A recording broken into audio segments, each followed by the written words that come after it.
Online class में आपका स्वागत है। तो पहले से किया गया था आवेश और आवेश के गुण, आवेश के प्रकार। आज समझेंगे अब आवेशन। आवेशन क्या है? किसी वस्तु को आवेशित करने की क्रिया आवेशन कहलाती है। किसी वस्तु पर जब आवेश उत्पन्न होता है तो वह किस क्रिया के आधार पर होता है? वो आवेशन कहलाता है।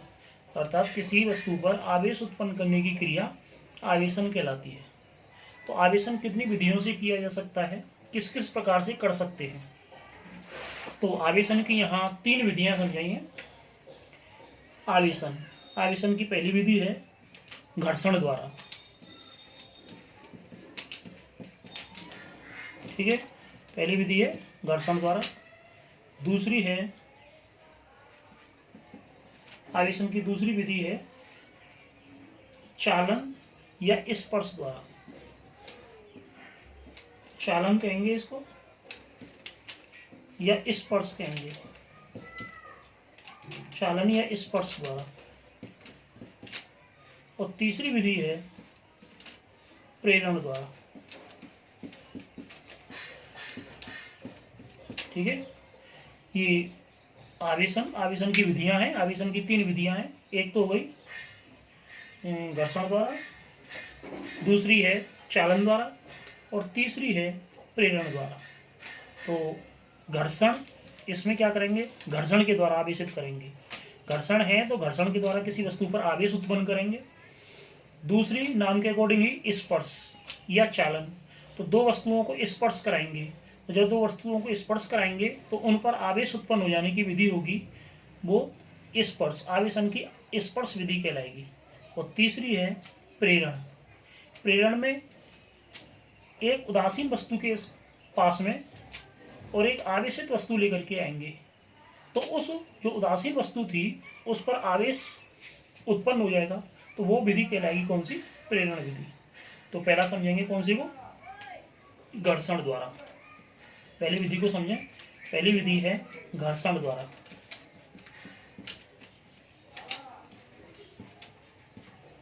घर्षण द्वारा आवेशन। ठीक है, घर्षण द्वारा आवेशन क्या होगा आपको? तो घर्षण द्वारा आवेशन में एक वस्तु को दूसरी वस्तु से रगड़ेंगे। एक वस्तु को दूसरी वस्तु से रगड़ा जाता है, घर्षण कराया जाता है उनके मध्य।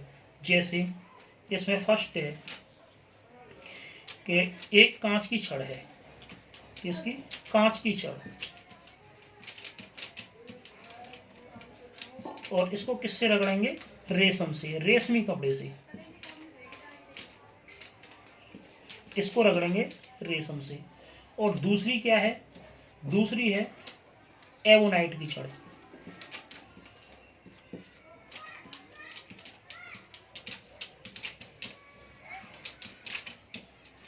ये एवोनाइट की छड़ है, इसको किससे रगड़ेंगे? बिल्ली की खाल से। ध्यान रखेंगे, ये होगी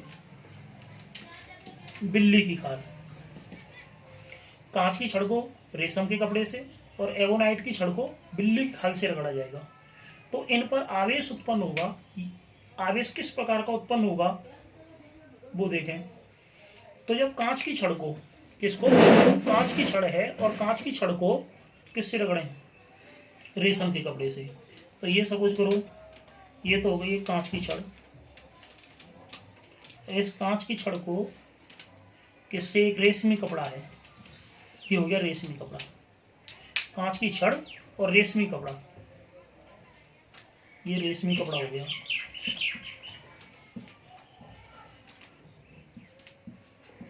ठीक है, और ये हो गई कांच की छड़।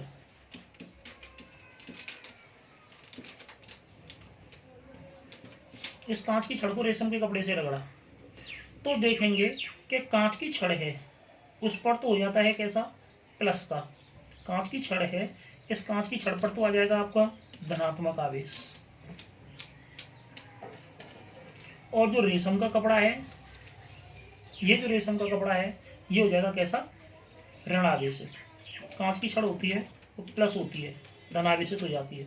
और रेशमी कपड़ा है वो माइनस का हो जाता है, ऋण आवेशित हो जाता है। तो ऐसा कैसे उत्पन्न हुआ? इसके लिए देखोगे आप, कांच की छड़ थी पहले तो ये कैसी है, विद्युत उदासीन थी। इस पर प्लस और माइनस दोनों बराबर थे, प्लस और माइनस। कांच की छड़ और ऐसे रेशम का कपड़ा था, इस पर भी प्लस माइनस मान लो, उदासीन अवस्था में है। जब कांच की छड़ को रेशम के कपड़े से रगड़ा तो कांच की छड़ से इलेक्ट्रॉन हैं वो किस पर चले गई, रेशमी कपड़े पर चले गए। इससे जो इलेक्ट्रॉन है कांच की छड़ से वो किस पर चले गए, यहाँ से इलेक्ट्रॉन है वो रेशमी कपड़े पर चले गए, माइनस इलेक्ट्रॉन यहाँ चले गए। तो जब जितने इलेक्ट्रॉन इस रेशमी कपड़े पर गए, यहाँ माइनस की अधिकता हो गई, और यहाँ से अगर माइनस को हटा देंगे तो कौन सा बचेगा, प्लस का बचेगा। तो जब प्लस बचेगा तो कांच की छड़ है वो कैसी हो गई, ये तो हो गई धनावेशित।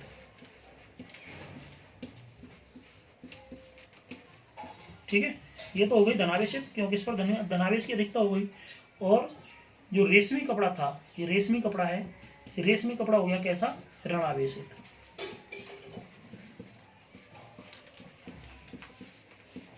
ये हो गया आपका ऋणावेशित। तो ये समझ में आ जाना चाहिए सबसे पहले तो कि कौन सी वस्तु धनावेशित होगी और कौन सी वस्तु ऋणावेशित होगी।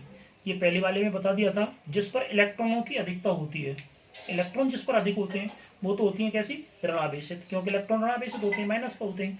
तो जिस पर इलेक्ट्रॉन की अधिकता हो गई वो तो हो गई ऋणावेशित, और जिस पर इलेक्ट्रॉनों की कमी हुई वो हो जाएगा धनावेशित।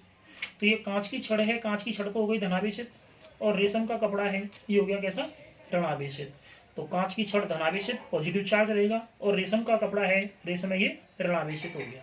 तो ये कौन सा था, पहला कांच की छड़ और रेशम के कपड़े से। कांच की छड़ को किससे रगड़ा, रेशम से, ये पहली क्रिया हो गई।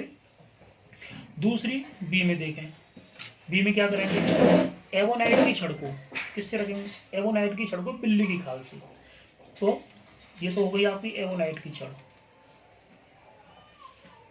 ये एवोनाइट की छड़ ले लें, और यहाँ ले लेंगे बिल्ली की खाल। ठीक है, ये तो हो जाएगी आपकी क्या, एवोनाइट।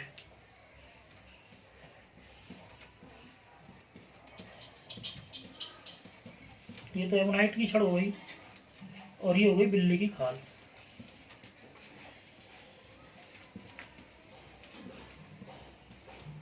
ठीक है, एवोनाइट की छड़ को बिल्ली की खाल से रगड़ा।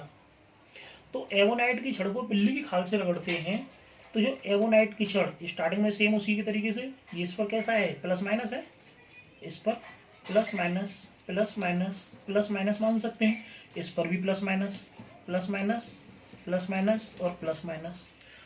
तो इसमें क्या होगा, कांच की छड़ तो धनावेशित होती है, लेकिन जो एवोनाइट की छड़ है, एवोनाइट की जो छड़ है ये ऋणावेशित होती है। ये ऋणावेशित कब होगी, जब बिल्ली की खाल से इलेक्ट्रॉन हैं वो इस पर आ जाते हैं। बिल्ली की खाल से जितने भी इलेक्ट्रॉन थे ई माइनस हैं, ये किस पर आते हैं, एवोनाइट की छड़ पर आ जाते हैं। तो यहाँ दोबारा देख सकते हो,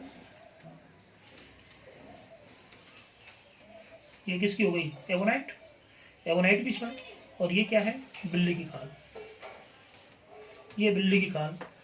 तो एवोनाइट की छड़ पर बिल्ली की खाल से इलेक्ट्रॉन आ रहे हैं, इधर को ट्रांसफर हो रहे हैं, तो इस पर किसकी अधिकता हो जाएगी, माइनस की।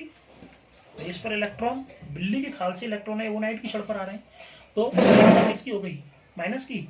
तो इस पर ऋणावेशित हो जाएगी, और ये जो बिल्ली की खाल है वो कैसी होगी, धनावेशित। ये धनावेशित हो जाएगी और ये ऋणावेशित हो जाएगी, एवोनाइट की छड़ है। तो ये ध्यान रखना है कि इलेक्ट्रॉन किससे किस पर ट्रांसफर होते हैं। तो इलेक्ट्रॉन है वो यहाँ इलेक्ट्रॉन हो रहे हैं वो किससे हो रहे हैं, यहाँ इलेक्ट्रॉन है वो बिल्ली की खाल से एवोनाइट की छड़ पर आते हैं। तो इस तरीके से बिल्ली की खाल तो हो जाएगी पॉजिटिव और एवोनाइट की छड़ हो जाएगी नेगेटिव। किसी वस्तु पर आवेश की उपस्थिति के लिए या आवेश के निर्धारण के लिए जो रेस्पॉन्सिबल पार्टिकल होता है, जिम्मेदार कण, मूल कणों में देखते हो वो इलेक्ट्रॉन ही होता है। इलेक्ट्रॉन ही स्थानांतरण करता है, प्रोटॉन नहीं करते। कौन करता है, इलेक्ट्रॉन करते हैं। क्यों, क्योंकि इलेक्ट्रॉन के लिए देखोगे कि ये तो होता है नाभिक, परमाणु का ही होता है नाभिक, इसमें न्यूट्रॉन और प्रोटॉन उपस्थित होते हैं और इलेक्ट्रॉन इसके चारों ओर चक्कर लगाते हैं। यहाँ ई माइनस के इलेक्ट्रॉन चारों ओर इसके चक्कर लगाते हैं। तो इलेक्ट्रॉन जब चक्कर लगाते हैं तो ये दुर्बल बल के कारण बंधे हुए होते हैं। इलेक्ट्रॉन होते हैं वो कौन से बल के कारण, दुर्बल बल के कारण बंधे हुए होते हैं।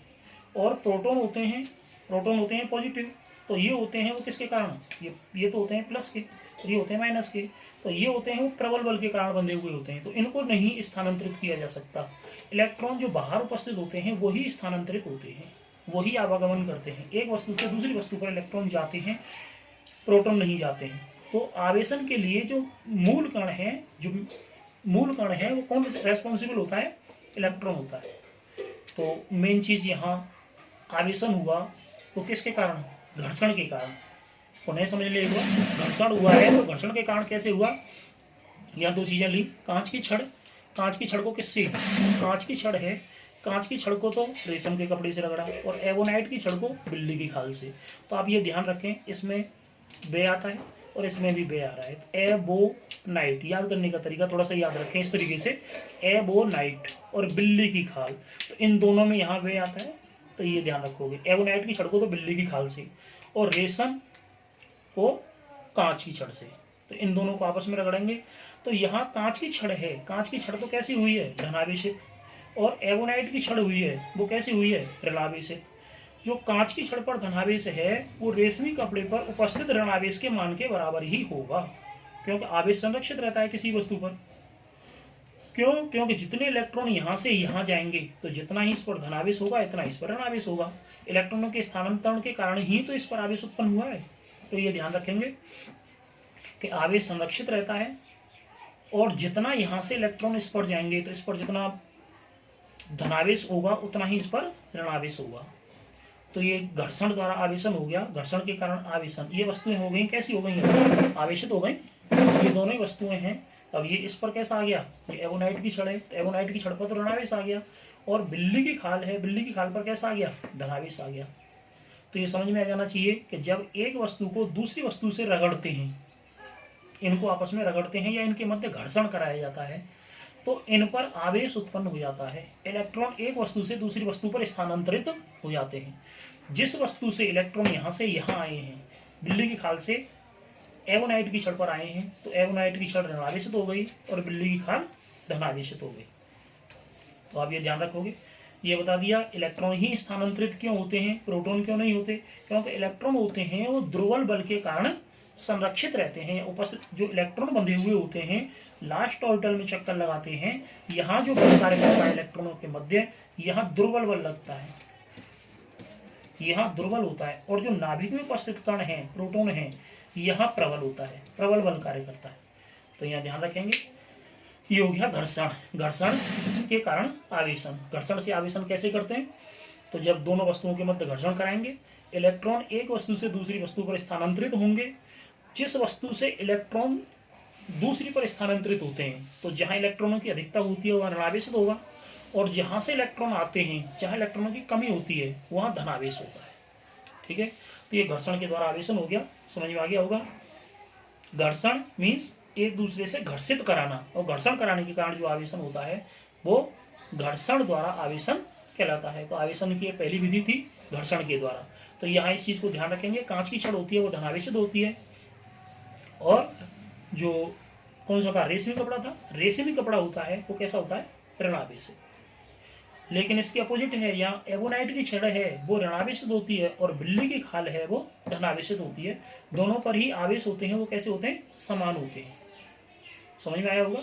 और आवेशन के लिए जो उत्तरदायी मूल कण है वो कौन होता है, इलेक्ट्रॉन होता है, प्रोटॉन नहीं होता है। इलेक्ट्रॉन क्यों होता है, क्योंकि इलेक्ट्रॉन दुर्बल बल के कारण बंधा हुआ होता है।